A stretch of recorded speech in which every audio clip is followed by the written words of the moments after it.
I have shifted my cryptos out of my ledger, and in this video I am going to share with you why I did it and where did I transfer my cryptos to. So before we start, just a quick intro. My name is Vincent, and over here in this YouTube channel I share about the lessons I learned and the things I did to move myself towards financial freedom. And if you are on the same journey, I do write a weekly newsletter to share my insights, and you can download in the description link below. So let's get right back to the video. So let me share why did I purchase the ledger in the first place. Previously, when I started dabbling in cryptos, the cryptos exchanges does not have very great reputations, and you do see news of crypto exchanges going bankrupt, taking with them all the cryptos that are stored with them. Hence, the safest way that you can do previously in order to keep your crypto safe is to have a cold wallet, which is something like a ledger, and I believe mine was the ledgernanox. So what does this cold wallet does for you is that when you keep your cryptos in this cold wallet, nobody has access to it except you and the 24 recovery seed phrase. So it is as safe as it can get unless you lose your 24 recovery seed phrase, and then you can say goodbye to your cryptos. So everything sounds good, keeping your cryptos safe,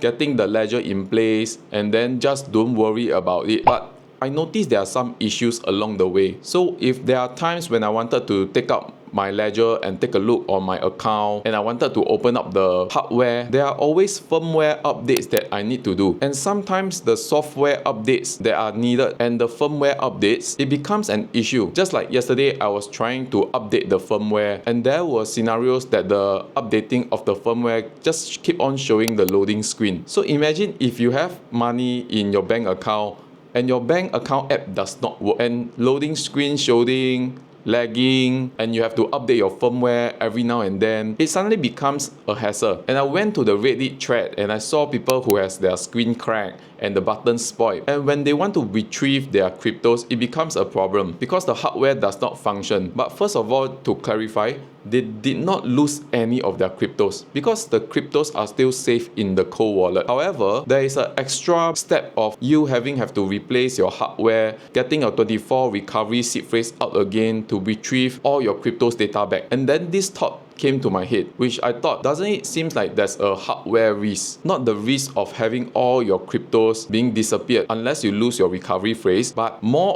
of the trouble that I have to go through to retrieve my cryptos if let's say my hardware fails. So that was the first thing that came to my mind when I thought maybe it's time for me to shift my cryptos out of my cold wallet. And the second thing that came to my mind is that it is troublesome for you to withdraw money out from your ledger or cold wallet because you can't really retrieve funds from your ledger by selling and withdrawing. Basically what happens is that you have to transfer your crypto from your cold wallet into an exchange, and from the exchange itself, you sell off your cryptos and then you withdraw the funds back into your bank account. So if you are someone who wants to have more liquidity, these are some extra steps that you have to take note. And whenever you want to transfer your crypto from a cold wallet to an exchange, trust me that there are going to be signs of nervousness. I tried transferring my Ethereum. Ethereum was fast, so it was pretty easy, and I can see it appearing in my exchange within a minute. But when I was transferring Bitcoin, because Bitcoin has a much lower transfer rate compared to Ethereum. So yesterday when I was doing the transfer, I think it took about 10 to 20 minutes before seeing the funds appearing in the exchange. So imagine you were waiting for your cryptos to be deposited into your exchange. The fear of it not appearing in your account is very real. So even though I understand cold wallet, you can do a transfer to exchange, you sell and do a redemption, these are the extra steps that I do not want to handle, and thus I decided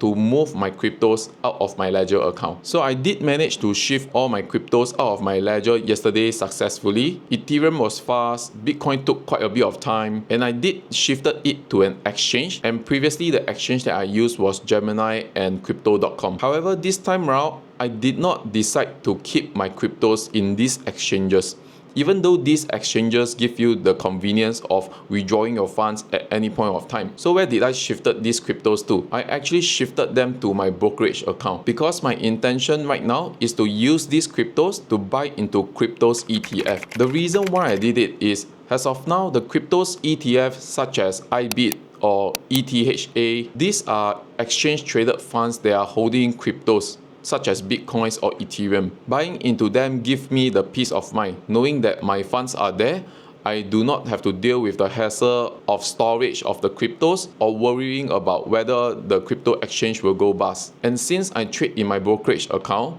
having all this excess liquidity also provides me with the excess liquidity for trading. So having the peace of mind knowing my funds in the crypto ETFs are safe, and having the familiarity of my brokerage account, knowing how to do the withdrawals and safe withdrawals straight to the bank account, this helped to put my mind at ease and to give me the peace of mind so I don't have to worry about the cold wallets, transfers, exchange risks, and those risks are all out of my mind right now. But what are some downsides of holding your cryptos in cryptos ETF? The first thing that you have to know is that if you are using a Gemini or crypto.com, crypto exchanges like this, they basically trade 24/7.